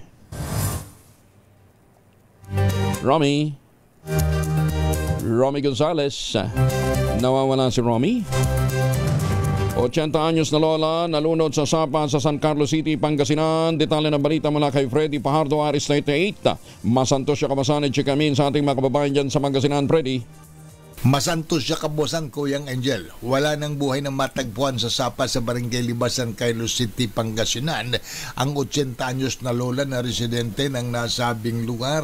Sa ulat ni San Carlos City Chief of Police Lieutenant Colonel Eliazar Idulmo, alas 5:30 ng umaga, napansin ng mga kasamaan sa bahay ng biktima na wala ito sa kanyang higaan at hinanap nila sa paligid ng bahay at hindi nila ito matagpuan, kaya humingi na ng tulong sa kanilang mga kabarangay at dakong alas 7 na ng umaga nang makita ang katawan ng lola na nakalutang na sa creek sa kanilang lugar. Nadala pa sa health center ang biktima, subalit idineklarang din doon arrival na ng attending physician. Nabatid sa pamilya ng biktima na nakakaranas ito ng demensya. Ito si Freddy Pajardo, Aris 30, tag-uulat para sa DCRH, una sa Pilipinas, una sa Pilipinas. Maraming salamat, Freddy. Samantala, 2 patay, 2 sugatan sa sagupaan ng militar at Dawla Islamiyah Hasan Group na responsable sa pagpaslang ng 3 Batanggenyong negosyante. Detalye na balita mula kay Jun Di Makuta, Aris 19. Assalamualaikum, Brother Jun. Alaikum assalam, Kuyang Angel. 2 miyembro ng teroristang Dawla Islamiyah Hasan Group ang napatay at 2 sugatan ang nadakip sa naganap na enkwentro madaling araw ng Linggo sa bahagi ng Barangay Libutan, Mamasapano, Maguindanao del Sur.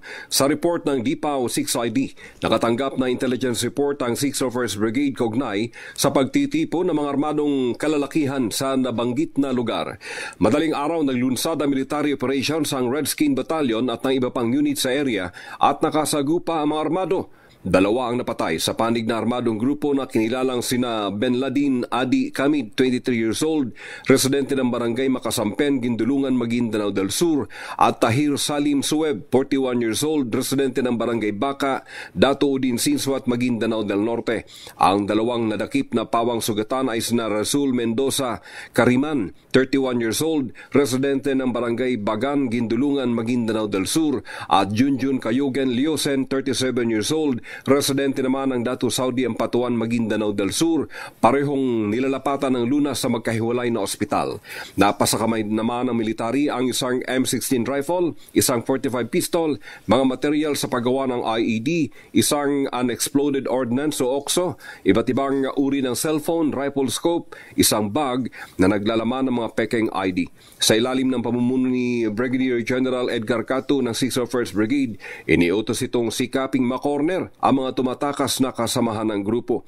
Ayon sa 601st na ang grupong ito ay sila umanong responsable sa pagdukot at pumatay sa 3 negosyanteng Batanggenyo mula Batangas na natagpuang nakalibing sa mababaw na hukay sa Barangay Nabundas, Sharif Saidona, Mustapa noong Mayo 30 ng taong kasalukuyan. Pinapurihan naman ni 6ID and JTF Central Commander Major General Donald Gumira ng mga tropa ng pamahalaan na maagap sa pag-aksyon sa mga impormasyong ibinibigay ng community kaugnay sa presensya ng mga armadong grupo na pinaghahanap ng batas.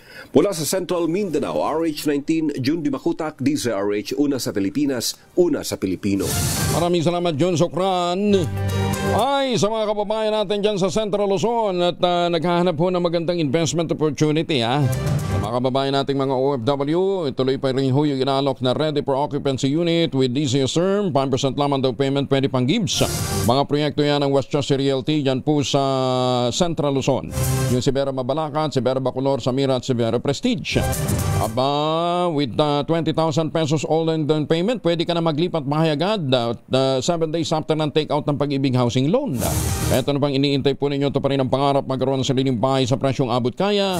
Nasa loob po ng township ang iba't ibang mga amenities, eskwelahan, simbahan, palengke, grocery stores, at pati munisipyo.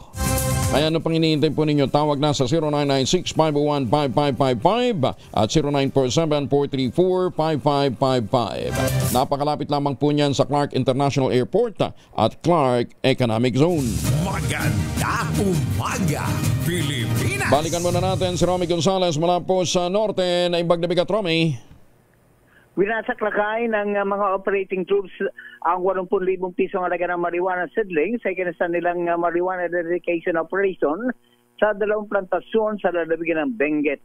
Batay sa report ng Regional Operations Division ng Police Regional Office Cordillera Administrative Region, naglunsad ng joint operation ang mga operatiba ng Kibungan Municipal Police Station, ibang police units at PDEA sa Sitio Lamagan, Barangay Takadang, Kibungan, Benguet. Nagresulta ang anti-drug operation sa pagkakadiskubre ng 2 plantasyon na tinamnan ng 2,000 marijuana seedlings na may standard drug price na 80,000 piso. Pagkatapos ng kinakailangang mga dokumento, sinunog ng mga operating troops lahat ng natuklasang kontrabando.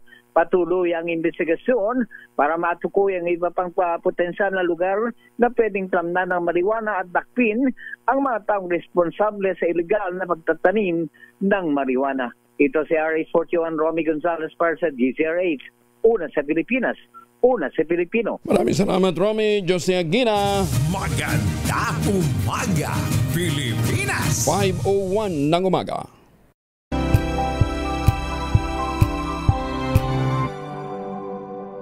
Maagang balitaan, maagang usapan sa mga issue at balita. Kasama si Kuya Angelo Palmones sa Magandang Umaga Pilipinas. Mula Lunes hanggang Biyernes. DZRH, Magandang Umaga Pilipinas. Sa DZRH Radio, DZRH TV at DZRH Online. Kasama si Kuya Angelo Palmones. Magandang Umaga Pilipinas. 2 minuto na makalipas ang alas 5 ng umaga, meron tayong binabantayang sama ng panahon na nasa labas pa ng Philippine Area of Responsibility pero naging isang bagyo na po. Alamin natin ang latest mula po sa lagay ng panahon mula kay Kaobet Badrina ng Pag-asa. Kaobet, good morning. Magandang umaga po, Sir Angel. Magandang umaga sa lahat ng mga tagapakinig natin. Tama po kayo, meron po tayong bagyo sa labas ng Philippine Area of Responsibility. Nasa halos 2,500 km east, northeast na extreme northern Luzon. Pero sa latest data naman natin, ito ay papalayo ng ating bansa at hindi natin ito inaasahang papasok ng Philippine Area of Responsibility. Wala rin itong inaasahang direktang epekto sa anumang bahagi nating bansa. Hindi natin ito inaasahang magpapalakas ng habagat sa ngayon, base sa pinakahuling datos natin.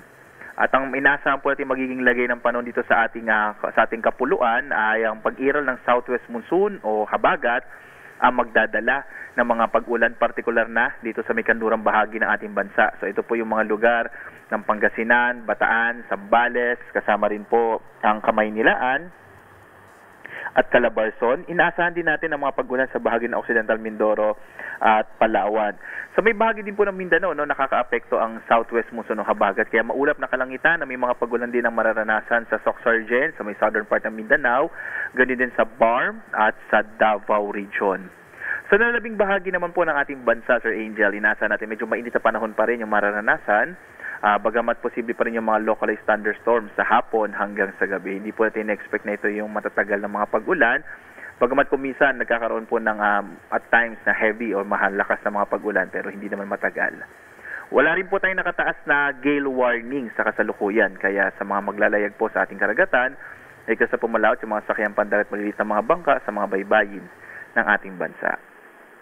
So Angel, yan po ating nasa magiging lagay ng panahon sa araw na ito. At mula po sa Pag-asa, Weather Forecasting Center, Obet Badrina. Magandang umaga po. Obet, dito sa may bandang Cavite, nagsuspende ng pasok. Kumusta ngayon ang lagay ng panahon dyan? Actually po sa ngayon, base sa monitoring natin, wala na po tayong nakataas sa thunderstorm advisory. No? So, pero posible po lang yung pag-ulan sa hapon hanggang sa gabi. So, in-expect nga natin, posible po sa tanghali, Sir Angel. Bagamat generally maulap yung kalangitan dito sa Metro Manila at karating ng mga lalawigan, possible medyo mainit pa rin yung tanghali. Pero as we speak, wala na? Sa ngayon po wala. Wala po tayong thunderstorm. Medyo mapula yung cloud cluster na nakikita natin sa satellite feed dito sa may bandang Mindanao. Opo. Dahil nga po nakaka-apekto yung una po yung habagat at dito mga nakaraan po yung intertropical convergence zone.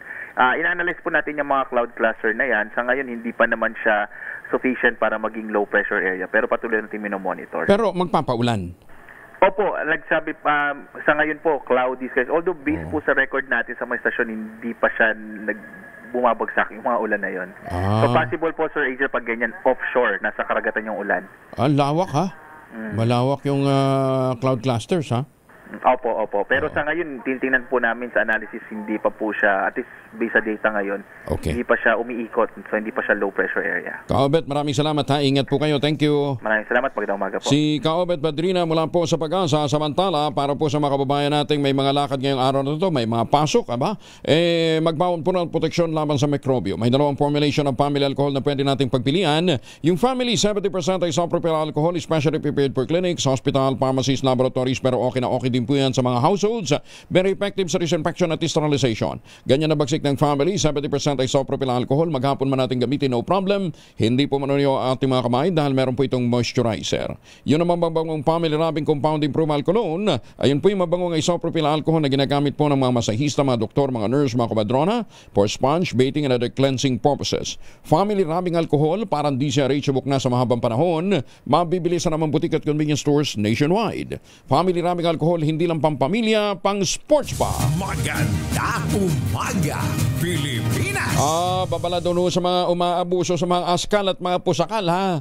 E-trike driver na pumatay ng aso, arestado. Detalye muna kay Boy Gonzales, RH29. Boy, good morning. Good morning, Kuyang Angel. Arestado ang isang 25 anyos na e-trike driver.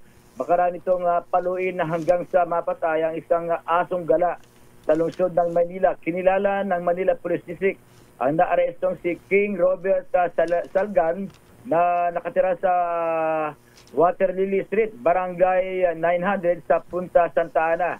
Sa investigasyon, MPD Station 6, isang kapitbahay ng suspect ang nakakita sa ginawa ng nitong e-trike driver sa kawawang aso. Kwento ng saksi, nakita niya mismo na pinagpapalo ni Salgan ang aso gamit ang isang aluminum bar.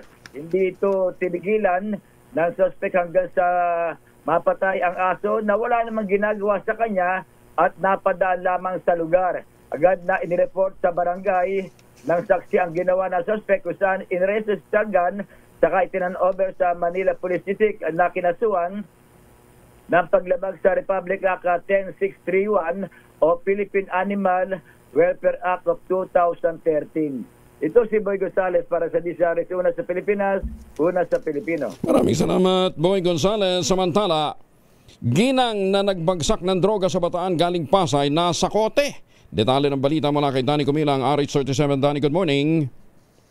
Arestado ang isang ginang na nagbabagsak ng droga sa Bataan na galing pang Pasay City ang naaresto sa ikinasang drug bypass operation sa Barangay San Roque, Samal, Bataan. Sa ulat ni Samal Chief Police Major Gary Lupian, ang suspect na naaresto ay edad 48 anyos, residente ng Pasay City. Nakumpiska sa suspect bukod pa ang nabiling halagang 1,000 piso na droga, ang 20 gramo ng shabu na nagkakalaga ito sa 136,000 pesos. Ayon sa suspect, pangatlong huli na umano niya ito sa Bataan nang magbagsak muli ng droga. Ang una sa Balanga City, pangalawa sa bayan ng Limay at pangatlo ngayon sa bayan ng Samal, siya na aresto. Ang operasyon ng pagkakahuli sa suspect ay pinangunahan ni Police Lieutenant Orlando Perez Jr. sa ilalim ng pamumuno ni Samal Police Major Gary Lupian, katuwang ang PDEA Region Office 3. Samantala, nakatakdang isailalim sa inquest proceeding ngayong araw ng Lunes sa Provincial Prosecutor Office ang suspect para sa isa sa pangkasong paglabag sa Republic Act 9165 o ang Comprehensive Dangerous Drug Act of 2002. Danny Cumilang, RH37, DZRH, una sa Pilipinas, una sa Pilipino. Maraming salamat, Danny. Tiniyak naman ng House Committee on Good Government and Public Accountability. Makikipagtulungan ito sa Office of the Ombudsman. Kaugnay ng investigasyon sa manoy maling paggamit ng confidential funds sa manoy mula sa tanggapan ng Office of the Vice President at Department of Education noong kalihim pa si Vice President Sara Duterte ng naturang tanggapan. Ayon kay Committee Chair Congressman Joel Chua, binalaan ni Ombudsman Samuel Martinez ang kanyang komite napapatawa ng contempt kung hindi makikiisa sa investigasyon. Oras din na niyang makipagsumiti na ng sagot ang Vice Presidente, handang tumugon ng komite kasama ang transcript at iba pang mga dokumentong magagamit na ebidensya batay sa committee report. Una nang nilinaw ni House spokesperson Attorney Princess Abante, hindi ang Kamara ang naghaya ng reklamo sa Ombudsman laban kay BP Inday kaugnay ng paggamit ng confidential fund. Samantala, balita muna sa Ibayong Dagat, patay ang 8 turista matapos na magliyab at mahulog ang hot air balloon na kanilang sinasakyan sa Brazil. Sa ulat, humiwalay ang basket na pinagsakyan ng 21 katao sa Praia Grande nang ito'y masunog at bumagsak sa gubat. Isinugod naman sa ospital ang 13 pang masakay nito at hindi na muna isinapubliko ang kanilang kalagayan. Bagong balita, bagong impormasyon. Kasama si Kuyang Angelo Palmones. Magandang umaga, Pilipinas! 10 minuto na makalipas ang alas 5 na umaga. Dahil malakas ang kakong makinig sa DZRH, malakas ka rin sa amin. Itoto nyo na ng malakasan ang inyong radyo at makakaina ang matiyempohan ng aming roving reporter na nakikinig o nanonood sa DZRH. Instant, mananalo ka ng malakasang 1,000 pesos sa DZRH Malakas Promo. Hatid sa atin ang kauna-unahang radyo sa Pilipinas, DZRH. Una sa Pilipinas, una sa Pilipino. Ay, sa mga suki natin dyan sa Cavite, nandyan sa Barangay Poblacion 3, GMA Cavite, ang grupo ni Sherwin Alparo, mamimigay yan ng pera. Wala nang eleksyon, kaya pwede tayo mamigay ng pera, ha? Nung eleksyon, bawal. Nag-iikot na dyan yung tropang pogi ni Sherwin Alparo sa Barangay Poblacion 3, GMA Cavite. Lakasan nyo na yung mga radyo at telebisyon. Kasama na natin si Chairman George Garcia ng Commission on Elections. Chairman, magandang umaga po sa inyo. Magandang umaga po, Sir Angel. Sa mga kababayan natin, magandang umaga rin po. Opo, timing yata din yung pagkakalabas ng ruling ho ng Korte Suprema doon ho sa kaso ng 2022 elections doon ho sa Sultan Kudarat, kung saan sinasabi na yung mga second placer na disqualified na kandidato hindi pwedeng maupo bilang kapalit. Paano ho ito dito sa katatapos na eleksyon, Chairman? Una muna, Sir Angel, bagamat kami po'y nanalo, ang COMELEC ay nanalo dyan sa naging desisyon ng Korte Suprema, na TRO kami nung una. Pero ito, sinasabi ng Korte Suprema, tama ang COMELEC doon sa nabigay namin na desisyon. Bagamat sinabi ng Korte Suprema na meron namang iba naman na opinion sila patungkol issue na kung sino dapat ang uupo kapag may disqualification o kaya may cancellation of candidacy. Una muna, Sir Angel, para pumaunawaan ng mga kababayan natin. Sa kasalukuyan kasi, ang sinusunod ng COMELEC na desisyon ay yung kaso ng Halusos versus COMELEC. Ano pong sinasabi ng Halusos versus COMELEC? Kung pagkatapos ng halalan, yung isang katao, isang kandidato ay may pending pala na disqualification na kaso o kaya may pending na kaso sa COMELEC na cancellation ng kanyang kandidatura. Tapos naging lumabas ang desisyon pagkatapos ng eleksyon. Ang nanalo halimbawa ay siya. Ang sabi po ng Korte Suprema sa dati, sa Halusos versus COMELEC, ang uupo, Sir Angel, sa isang cancellation ng candidacy dahil parang walang naging kandidato kahit nanalo siya, ay yung pong second placer. Okay. Samantalang kapag ka naman ito ay disqualification lamang, iba po ang grounds ng disqualification, halimbawa vote buying o halimbawa terorismo, ang uupo naman ay succession kung ito ay local official. So magkaiba po ang treatment, Sir Angel. Pag cancellation, ang second placer, pagka disqualification, ang uupo succession. So kung sino yung sunod, halimbawa governor, vice governor, kung yan ay vice mayor, yung number 1 councilor. Ngayon po, dahil dito sa desisyon na ito sa Mangudatu versus COMELEC, na kalalabas pa lamang ng ating kataas-taasang hukuman, parang sinasabi po nila na wala na dapat distinction, wala na dapat pagkakaiba. Kahit ang na-file ay cancellation ng candidacy at ang na-file ay disqualification, ang epekto dapat succession. Pangalawa, ano po ba ang mga grounds ng kanselasyon ng candidacy para po naunawaan din ang mga kababayan natin?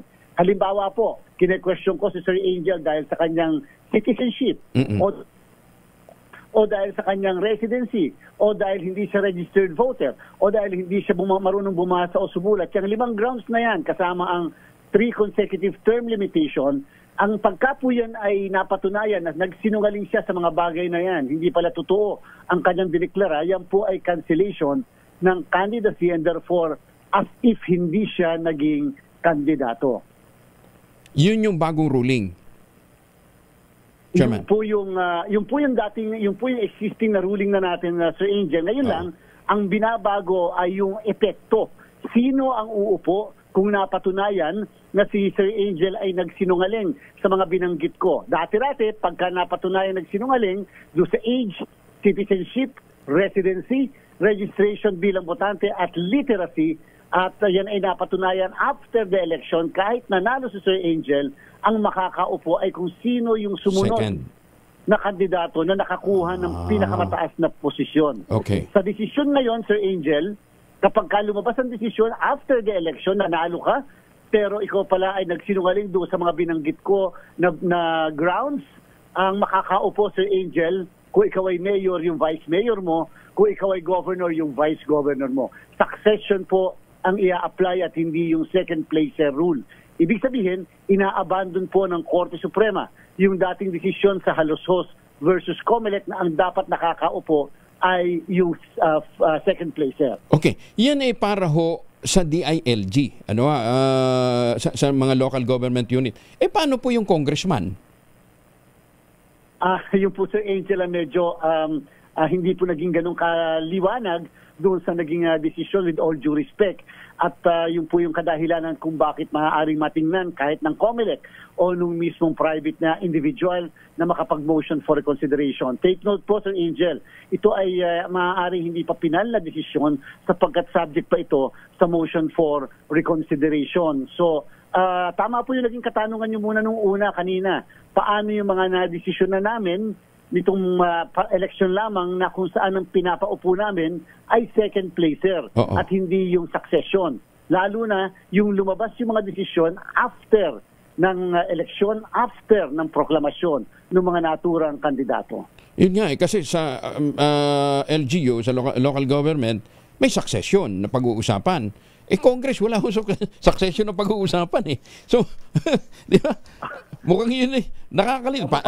Sa senador, ganun din. Nabasa ko para sa initial nabasa ko, parang ang i-apply pa rin, Sir Angel, ay yung second placer kung sino yung nakaupo. Sino ang nakakuha ng pangalawang pinakamataas. So, gusto ko lang po talagang alaming mabuti kasi kung may magkakaganon, parang ang magiging katanungan ng sambayanan, bakit may distinction? Siyempre, ang pwedeng isagot dyan, kasi nga doon sa local officials, merong succession. Correct. Doon sa national officials, walang succession. So maaaring yung po yung kadahilanan naman ng distinction ng dalawa. Wala ba kayong papile na motion for clarification mula po sa Korte Suprema? To that effect, Chairman? Kami po kasi, Sir Angel, ay nanalo dyan sa decision na yan. Na-affirm kami ng Korte Suprema. Pero hindi doon sa issue kung sino uupo. Hindi doon sa issue. Yung pagkakatanggal ng tao, yung pagkaka-cancel ng kanyang candidacy base sa residency, inaffirm kami ng Korte Suprema. Subalit doon po kami nagkaiba sapagkat ang pinapaupo namin ay yung second placer base sa desisyon ng Korte Suprema sa Halosos versus COMELEC na yan ang existing na doktrina. Pero ngayon ay sinasabi po ng ating kagalang-galang na Korte Suprema na inaabandon na nila yung mismong doktrina na yan at wala ng second placer rule. Kung kaya maaari po kami mismo ay mag-file ng motion for reconsideration, Sir Angel, dun sa bagay na yon, hindi dun sa bagay na pagkakansela ng candidacy ng mismong kandidato. Pero as a party to the case, pwede ho kayong mag-seek ng clarification? Ay opo, kasama po yun sa magiging motion for reconsideration po ng Korte Suprema. Kaya nga po, at this point, siguro magandang sabihin sa mga kababayan natin nakikinig at saka yung mga na-involve o kaya yung mga maapektuhan o naapektuhan na maaari namang masubject pa yan sa motion for reconsideration and therefore maaari hindi pa rin final and executory yung desisyon ng Korte Suprema. At at the same time, Sir Angel, ang desisyon po kasi ng Korte Suprema ay hindi unanimous. Kung hindi tayo nagkakamali, ang naging botohan ay 8-5-2. So, ibig sabihin, baka naman sakali na may posibilidad na mag-clarify pa o magbago ang ating naging desisyon na ito. So, in the meantime, yung pong maapektuhan ng mga magiging ruling ng COMELEC would be binding? Chairman? Yes po, Sir Agent, pero alam nyo, tama po kayo, pag-uusapan po namin ngayon darating na NBank na kung ano ang dapat na approach o dapat na gawin ng COMELEC. Kasi po ganito, Sir Angel, kung ganitong alam na namin na may desisyon ang Korte Suprema sa ganyan, sabihin na natin na kami magmo-motion for reconsideration, ang isang katanungan ay dapat bang magtuloy ang COMELEC sa paglalabas ng mga desisyon na ang pauupuin pa rin namin ay yung mismong second placer. O ganong alam namin na may desisyon para namang in bad faith ang Commission ng Election. So, ibig sabihin, hindi po ba pinakamagandang gawin ng COMELEC ay hintayin yung pinakapinal na desisyon ng Korte Suprema sa bagay na ito bilang pagtalima sa initial na nilabas niya. So, in the meantime, walang uupo. Halimbawa, in the case of Congress, kung ganun ho yung usapin. O kung sino yung nanalo, kung sino yung first placer. Yung po, yes po, mukhang meron po kayong pinapatungkulan sa Hindi kasi maraming maapektuhan, di ba? Like for example, case ng Manila. Opo. Oo, so what happens? Kasi malapit na ho yung pagbubukas ng Congress. Opo, kasama po yan sa pag-uusapan natin siyempre ngayong araw na to. Sa pag-aaral ng pinakadesisyon dahil nga po sa medyo hindi po unanimous o hindi po lahatan yung bumoto sa Korte Suprema. Bagamat, tama po naman kung ano yung desisyon ng Korte Suprema, majority yan po ay magiging parte ng ating jurisprudence na tinatawag. Pag-aralan po namin. At the same time, nagbigay na po tayo ng instruction sa law department namin na dapat ay makapag-motion for reconsideration tayo dun sa issue kung sino ba dapat ang uupo o hindi. Ayun. Kasama ba sa pag-uusapan nyo mamaya, ang ingay-ingay ng isang abogado, nagsasabi may 300 million lang doon na kinakailangan, yun na i-commit mo sa COMELEC, mananalo ka na. Masyado naman niya. Ko na po ito mga nakaraang linggo, sir, alam niyo po, ang akin po masasabi niyo, hindi na lang po muna ako magko-comment. Sir Angel, nanganganak Nung una po, napatunayan natin mali lahat yung mga sinasabi. Tapos ngayon, may mga panibago na naman. So, hindi na lang po ako mag-file naman, Sir Angel. Yung po maganda, nag-file na sila ng kaso. And therefore, dahil sa nag-file na sila ng kaso, Sir Angel, at least, meron ng venue kung saan pwede tayo makasagot. Hindi yung mismo sa social media tayo inaatake. Napakahirap po kasi sa social media, Angel, napakahirap sagutin. Lalo po kang naka-troll farm Mukhang lumalawak po. Mukhang for content yung ginagawa. Dahil nung una, sinasabi niya, dapat daw, wag yung server hindi naka-attach sa internet. Habang sinabi niyo from the very start, hindi kasama yun O nung sinagot niyo siyang hindi kasama, nagpasalamat sa inyo. Ngayon, eto na naman. Alam niyo, ang hirap Madami pa po yun, Sir Angel, at madami na pong sobrang naiba to, pero ang alam niyo po, hindi kasi pwedeng tayo ay balat sibuyas ng bagay na ganyan. Sinabi rin ng Korte Suprema na kapag ikaw ay nasa pamahalaan, hindi dapat ikaw ay react o kaya ikaw ay ayaw mo na may mga nagtutulig sa, dapat po i-welcome daw po natin. So, ganyan na lang po i-adapt natin, Sir Angel, at focus na lang po tayo sa trabaho dahil ang dami pa po namin aasikasuhin, lalo po yung Bangsamoro, at hindi pa natin alam kung matutuloy yung barangay and SK. Isa pa yun, oo. Hanggang ngayon, nakabitin sa balag ng alanganin. In the meantime, Chairman, abangan namin yung magiging resulta po ng... kailan yung NBank, mamaya? Hindi po, sa Miyerkules po. Miyerkules pa. Na po namin mamaya ng mga legal team natin kung ano talaga yung pwedeng gawin ng commission election sa bagay na ito. Chairman, maraming salamat. Ingat po kayo. Magandang umaga po. Thank you. Maraming salamat po, Sir Angel. Mabuhay po kayo. Si Chairman George Garcia ng Commission on Elections. Makinig maigi dahil baka nasa area mo ngayon ang swerte at pwede ka ring manalo ng 1,000 pesos sa Diesel H Mas Malakas promo. Alamin na ang location ng ating roving team. Buti pa si Sherwin, may nahuli ka agad Sherwin, go, go, go! Asan si Sherwin? Nawawala si Sherwin. Sherwin, yuhu! Ayan, nakamute pala. Ayan, nakamute pa. Kanina pa daldal, wala ko nakamute. May tawag dyan. Sherwin, may tawag dyan. Pag ganyan na hindi alam na nakamute. Capital T ba yan? Ha? Capital T. Hindi, Ano? Capital G. Gutom. Ay, hindi ka tatapos na mag-sopas. Ganun ba? Sige. Dito sa harap ako. Kala ko, gutom na naman. Malasa yung sopas, 15 pesos lang. Ganun, ha? May flagging pa. Sige, go, go. Oo. Dito sa Barangay Poblacion 3, kung saan ay sa Barangay Poblacion 3, sa General Mariano Alvarez, dito sa GMA Cavite, where you belong. nakatutok, nahuli natin nakatutok sa DZRH. Itong tindahan na natsempohan natin na ang lakas magradyo, nakaradyo na, naka-cellphone pa. Magandang umaga po, tatay.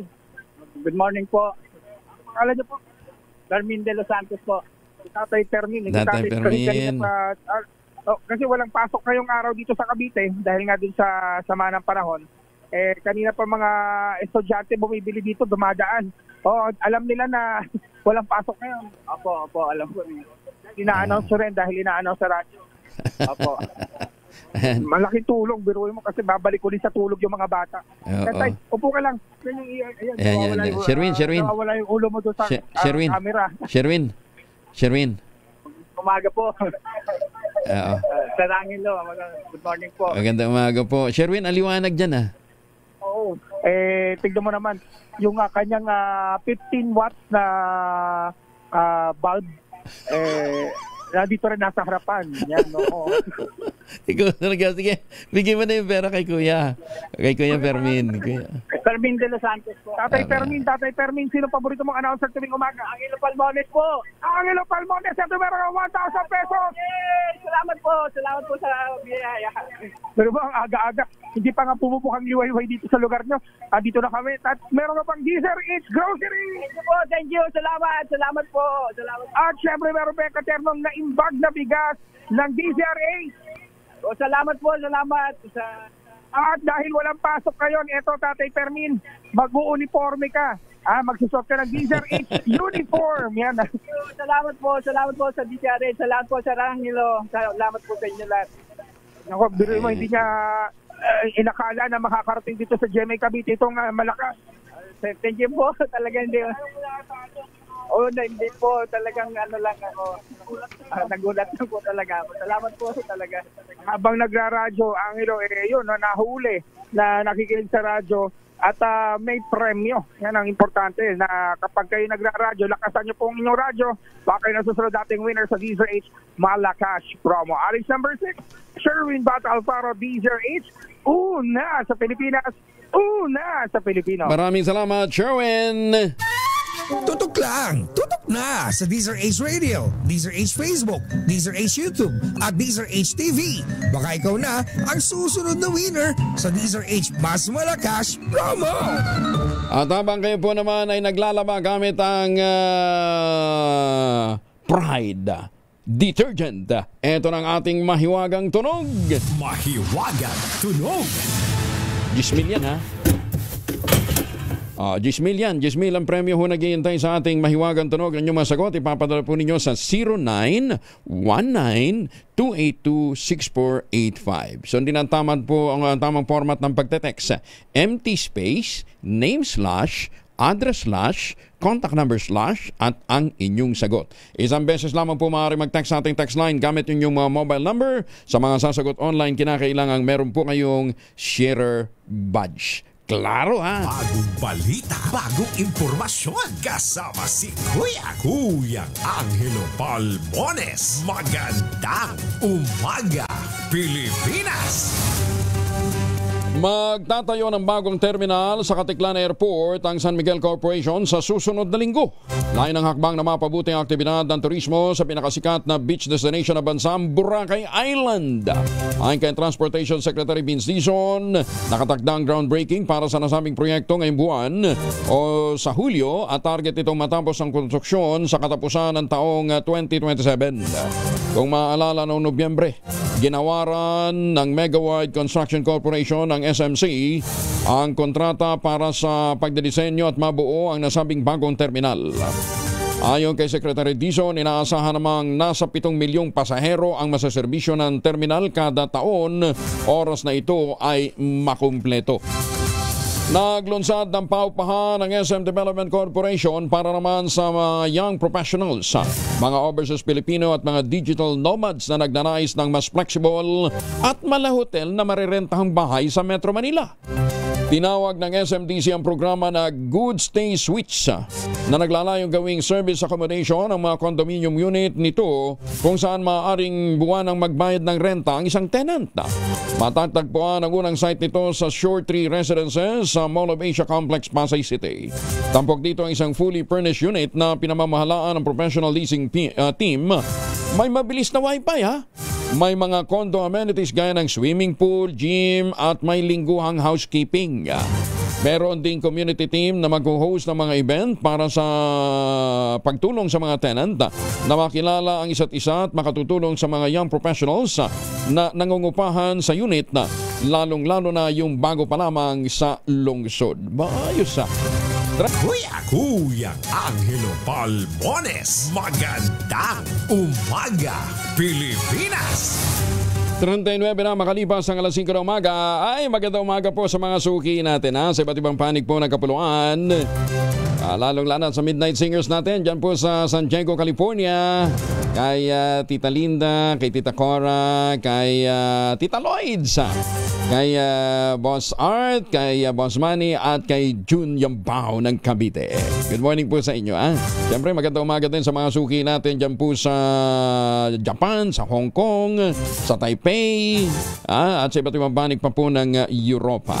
Magandang umaga din kay Justice Max de Leon, Congressman Ador Plato ng Bulacan. Good morning. Siyempre huwag natin kalimutan si Prof. Andy Perria. Kaagang gumising din ho nito. Ambassador Halim Ping. At dyan po naman sa Talisay, Batangas si Mayor Seni Mendoza. Happy birthday naman kay Ma'am Choli Valencia. Ito po yung magandang may bahay ni Gob Rod Valencia dyan po sa Mindoro. At mama po ni Ma'am Joanna Valencia. Ayan Ma'am Choli Valencia, happy birthday. At syempre kay Boss RGB, good morning po sa inyo. Asan yung kita naman ninyo kung gaano kalabing si Gob kay Ma'am Choli. Magandang umaga din at happy birthday kay Dr. Romar Sese. Si Dr. Romar naman ay mula po sa Ateneo de Davao University. At binabati naman ng mga mapitagan si Boss Dante Talinio na nagdiwang din po na kanyang birthday kahapon. Binabati siya ni Boss Dante Balaw. Boss Dante, kumusta na ho kayo? At saka syempre kay Boss Emil Sarmiento. Yan po ay mga miyembrong mapitagan ng PMA Class 80. Magandang umaga, Pilipinas! Unang batch ng OFW na irarapatriate mula sa Israel at Iran. Paparating na bukas. Detalye mula kay Edjel Parosa, RH52. Edjel, good morning. Kuya Edjel, inaasahang makalalapag na pabalik sa Pilipinas ngayong Martes ang 30 kataong unang nag-avail ng voluntary repatriation mula ng sumiklab ang tensyon sa Israel taon. Ibiyalit ni Migrant Workers Secretary Hans Leikokdak naligtas na nakatawid sa King Hussein Bridge sa Jordan ang 26 na overseas Pinoy worker at isang turista mula sa Israel. Maliban pa ito sa 3 OFW sa Jordan at isang mula sa West Bank na sasama na sa batch ng pag-uwi sa Maynila bukas na umaga. Sa isang pulong balitaan, 2 araw mula nang itaas ang Alert Level 3 sa Israel, sinabi ni Kakdak na higit 200 OFW na ang nagpahayag na kagustuhang makabalik dito sa Pilipinas. Tinayak naman ng DMW ang tulong pinansyal sa mga na-display sa trabaho, maging doon sa mga mag-avail pa ng voluntary repatriation ng pamahalaan. Ito si Edniel Parrosa, nag-uulat para sa DZRH. Una sa Pilipinas, una sa Pilipino. Maraming salamat, Edjel. Mamalengke muna tayo. Nasa Panghulo Market sa Malabon, si Edwin Duque, RH23. Edwin, good morning. Edwin. Very well, may buntag. Medyo tumaas yung presyo ng karne dito sa Pangulo Malabon. Dahil 260 yung presyo ng kilo ng manok. At habang itong laman ay tumas naman ang 10 piso kumpara sa ibang palengke. Dahil nasa 410 ang presyo dito. At yung kasim, 400 pesos. Ang pork chop, 400. Ang giniling, 400. Habang yung pata naman ay 380. Bawat kilo at 430 ko yung gel. Yung liempo, matas din ang 10 piso. Habang yung mahiling sa kambing, halos magkakapares sa presyo sa merkado, nasa 500 ang bawat kilo. Matas din yung bahagyan ng 10 piso rin itong bagos dahil 260 pesos bawat kilo. Ang galunggong, magmula sa 200 hanggang 240 pesos. Ang shrimps, magmula sa 480 at yung pinakamalaki, yung sugpo, ito yung may presyong 1,002 pesos bawat kilo. Sa yellowfin, 260 hanggang 400 pesos. Ang tilapia, yung maliliit ay 140 at susundan ito ng 150 at pinakamahal, ito yung plapla, 180 pesos bawat kilo. Sa presyo naman ng gulay, ang kamatis mabibili ng 30 pesos hanggang 50 pesos. Ang labanos, bumaba na ito mula sa 120 at may presyong 90 pesos bawat kilo. Sa talong, 50 hanggang 80 pesos. Luya, 160 hanggang 240. Ang sibuyas naman, 80 hanggang 120. Sa bawang, 60 hanggang 80. Ang sayote, 50 pesos bawat kilo. Sa repolyo naman, 50 hanggang 70 pesos. Petsa Bagyo, 50. At Petsa Tagalog naman ay 60 pesos. Patatas, 40 hanggang 60. Ang siling labuyo ay medyo mababa konti dahil sa bisit tag-ulan ay marami supply, 60 hanggang 80 pesos bawat kilo. Ang ketsay na tiling 700 ang bawat kilo. Ang broccoli, 220. Ang siling panigang, 60 hanggang 80. Habang yung makopa, yung bell pepper ay 120. Sa mga prutas naman, ang saging, ang mahilig sa saging latondan ay 60 hanggang 70. 90 pesos naman yung lakatan habang mabibili ng 80 bawat piraso pakwan, 80 bawat kilo ng manggang hinog at ang melon, 80 pesos bawat isa. Mabibili mo ng bigas mula 40 hanggang 60 at yung dinurado, 80 pesos bawat kilo magiging malagkit. Mula pa rin sa Pangulo Malabon, Aris 23, Edwin Duque nagulat sa DZRH. Una sa Pilipinas, una sa Pilipino. Maraming salamat, Edwin Duque. Magandang umaga, Pilipinas! At sa naghahanap po naman ng tsokolate. Yan, wala dyan sa Panghulo Malabon. Available po ito sa online. 09, sa text line pala. 0919-0955-935. Ang Tangerine Chocolate po ay produkto ng mga magnaniyog ng mga magsasaka dyan po sa lalawigan ng Quezon. Sa tulong po ni Dr. Helen Tan, yung po mga planting material ng kakao galing Davao, hinakot po yan para maitanim sa ilalim po ng mga nyugan. Kaya ngayon nagpo-produce na ho sila na dekalidad na cacao beans, pinaprocess para maging Tangerine Chocolate.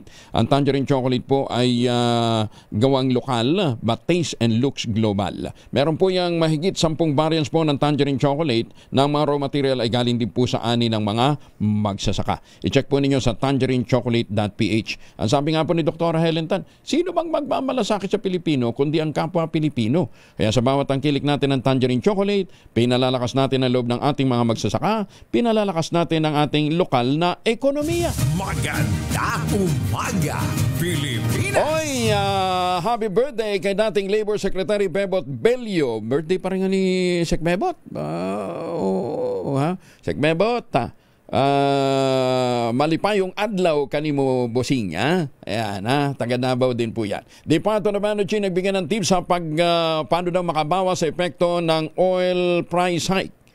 Yan po ibabalita sa atin ni Giselle Ricaport. RH15, Giselle, good morning. Good morning, Kuyang Angel. Nagbigay ang Department of Energy ng mga praktikal na payo upang maibsan daw ang epekto ng walang palyang taas presyo sa petrolyo sa gitna ng gulo ngayon sa Israel at Iran.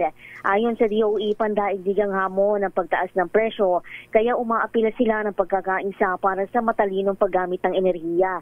Hinihikayat ng gagawaran ng voluntaryong diskwento para sa mga public utility vehicle, carpooling at pagbabawas ng mga biyahe na hindi naman daw kailangan.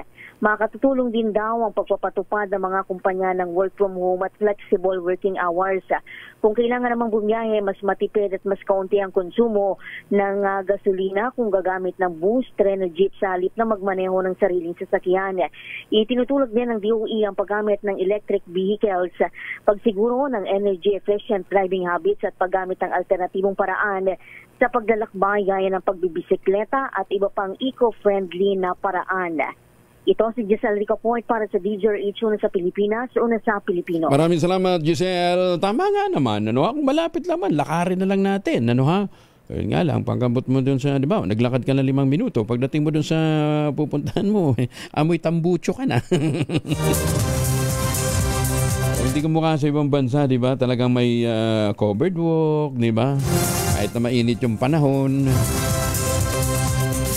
Ay, mag-wish na lang tayo ng mag-wish, ha? Maganda umaga, Pilipinas! 48 na makalipas ang alas 5 na umaga, oras na para tayo po naman ay mag-ultamayo. Ano pong ultamayo? Ito po ay postbiotic with Lactococcus lactosерine plasma. Dumaan po ito sa mahabang clinical trial. Hindi po testimonial, hindi po mga kwentong kutsero, kundi human clinical trial. Pero sabi nga po ng mga dalabasa, mga isang oras bago matulog, 2 kapsula ang i-take natin para mas ma-enjoy natin ang mga benepisyo ng ultamayo. Ang bawat kapsula ng ultamayo ay nagtataglay ng 50 billion cells ng Lactococcus lactosерine plasma. Kaya po naman, napaka-potent po nito na pagpasok po sa ating sistema, ina-activate po yung PDC, yung plasmacytoid dendritic cell. Yung po yung tinatawag na commander ng ating immune system. At yan po ang nagtataboy ng mga toxin sa ating katawan habang tayo po ay natutulog. At pinalalakas po nito ang ating immunity. Nakatutulong din ito para ma-achieve natin ang magandang tulog. Siyempre, pagka magandang tulog, magandang gising po ninyo kinabukasan. Kahit pakulang ka ng oras ng tulog, masigla ka pa rin. Kung may mga concerns pa po kayo, mag-text po kayo sa 0917-110-6580. Ang ultamayo po ay rehistrado sa Food and Drug Administration, halal certified. Pero wag natin kalimutan kahit po ito ay available sa Southstar Drug, Mercury Drug, HB1 Plus Pharmacy, Joann's Pharmacy, Amesco Drug at Curamed. Ang ultamayo po ay hindi gamot at hindi dapat gamitin paggamot sa anumang uri ng sakit. Kung bibili po kayo online, i-check po ninyo yung ultamayo shop. Tingnan, i-click po ninyo yung QR code at gamitin po ninyo yung code na Kuya Angel para makapag-avail po kayo ng 10% discount. Maganda umaga, Pilipinas! 10 minuto na suki natin dyan sa may Binangonan, Rizal. Para ho doon sa mga naghahanap ng magandang investment opportunity, St. Monique Malay, the most prestigious project ngayon dyan po sa Binangonan. Malapit lamang po ito sa Metro Manila, kaya magandang pagkakataon din para masilip po ninyo. Gusto po ninyo ng tirahan na malayayamanin? Yung bang pagkagising po ninyo, malamig na simoy ng hangin at magandang tanawin ang sasalubong sa inyo, yan pong inaalok sa atin ng St. Monique Ballet. Ang kanila pong townhouse model na Bianca, two-story townhouse yan na merong balcony na may 2 hanggang 3 bedrooms. Pwede nyo ma-avail through Pag-ibig Financing at less than 20,000 pesos a month, 30 years to pay. Tawag na sa 0917-719-7908 para po sa karagdagang detalye. Yan daw po yung tinatawag nilang luxurious living but affordable housing. Ayan, At kung ngayon pa ho kayo bibili, may chance pa ho kayong manalo ng brand new Honda Click. Maganda umaga, Pilipinas! Maganda umaga din daw po dyan ho sa Dragon Lady ho ng Malacanang. Total kayo po pala, bagyo talaga pagdating ho sa bulungan kay Presidente. Baka po pwede nyo na pong ibulong yung pong pagsipa doon ho sa mga hindi naman cabinet level, lower ranking cabinet level, pero kinikonsente ng mga cabinet official na mga tamad at mga pasaway, mga biyahe ng biyahe. Teka, masama pagka binabanggit ang biyahe na biyahe. Nagja-junket na nagja-junket. Kasi yung isa naman, pag bumiyahe, may epekto May mga benepisyo. Halimbawa, yung biyahe ng Pangulo, may benepisyo. Ito, bibiyahin. Wala, sabi nga ng explain nyo yung mga biyahe nyo yan, hintayin ho ninyo at lalabas yung report ng COA dito po sa mga bumibiyahing mga opisyal na kapag nasa press conference naman natutulog o kaya sa budget hearing natutulog lang. Undersecretary mga rango ng mga na yan paliwanag nyo daw yung inyong mga junket na bilang mga opisyal ng Department of Socialization and Travel. Maganda umaga, Pilipinas! Driver at may-ari ng tricycle na sangkot sa viral video ng hubad na nagsasayaw sa Antipolo, pinatawag na ng LTO. Detalye mo na kay Val Gonzales, RH5. Val, good morning. Good morning, Kuya Angel. Pinatatawag na nga ng Land Transportation Office ang driver at may-ari ng tricycle na sangkot sa viral video ng isang minor de edad na nagsasayaw na walang damit habang nakabitin sa sasakyan sa Antipolo. Ayon kay LTO Chief Assistant Secretary Tony Vigor Mendoza II, inilagay na rin sa alarma ang motorsiklo upang maiwasang ito'y gamitin, lalo na ito'y nakarehistro bilang isang pampublikong sasakyan. Sa Siokos order ng LTO, inihingi ng paliwanag ang may-ari at driver ng tricycle kung bakit hindi sila dapat pagmultahin at patawan ng kaparusahan kaugnay sa insidente. Inuutos na rin ng LTO na ibalik o isuko ng driver ang kanyang lisensya bagong nakatakdang hearing sa 25 ngayong buwan. Pinasasalamatan ng LTO ang motorista na kumuha ng video na nag-viral na ngayon sa social media at naging sanhi ng pagkakakilanlan ng mga sangkot sa insidente. Ako si Val Gonzales, DZRH, una sa Pilipinas, una sa Pilipinas. Bali, yan ba yung batang nakasabit? Yes, correct, Kuya Angel. Oo, napakadelikado yung ginawa niya, Kuya Angel. Posibleng magdulot ng aksidente. Lalo na kung ang driver na makasalubong ay si Eric Mendoza. Pag lumingon pa naman ito, Kuya Angel, matagal bumalik yung kanyang balik. Nagmamanayo pa naman. In short, maring magdulot ng aksidente ang ganitong ginawa ng isang gumagamit ng kalsada. Val Gonzales, back to you, Kuya Angel. Maraming salamat, Val. Maganda umaga, Pilipinas. Iba na talaga trip ng mga bata ngayon, ano ha? Untat na kamo! Tigil na. Stop na. Tigilan na ang drama. Ito ang panawagan ni Davao City Vice Mayor Sebastian Baste Duterte sa lahat ng mga babae sa buhay ng kanyang amang sinating Pangulong Digong Duterte. Kasunod ito ng paglutang ng rumored girlfriend ni dating Pangulong Digong na si Cagayan de Oro Councilor Joylene Girly Balaba na bumisita mano sa ICC Detention Center sa The Hague, Netherlands kung saan nakadetine ang dating mayor. Ayon kay Baste, lahat ng mga babaeng nauugnay sa kanyang ama ay pantay-pantay. Walang nakakalamang kahit pa ang kanyang mismong ina na si Elizabeth Zimmerman. Pabiro pang post ni Vice Mayor Baste sa kanyang social media post. Tunay na hukage ang kanyang tatay Digong dahil kahit na nasa kulungan, pinag-aagawan pa rin ng mga babae.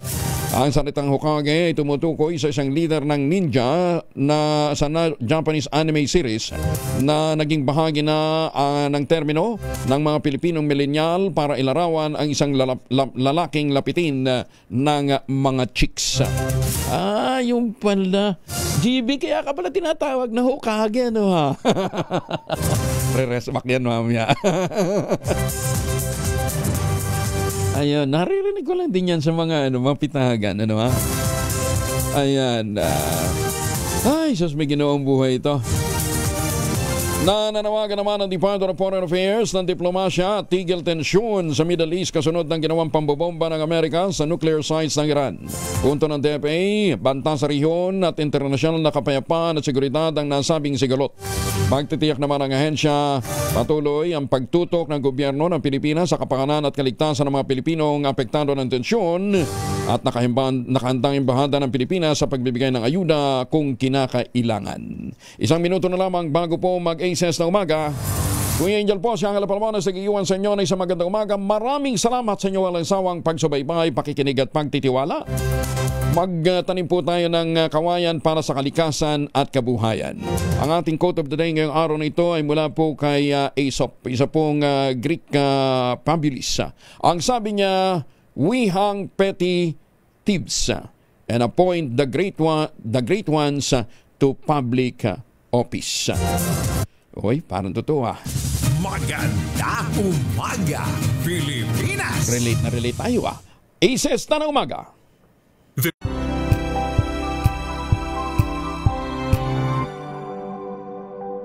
Maagang balik.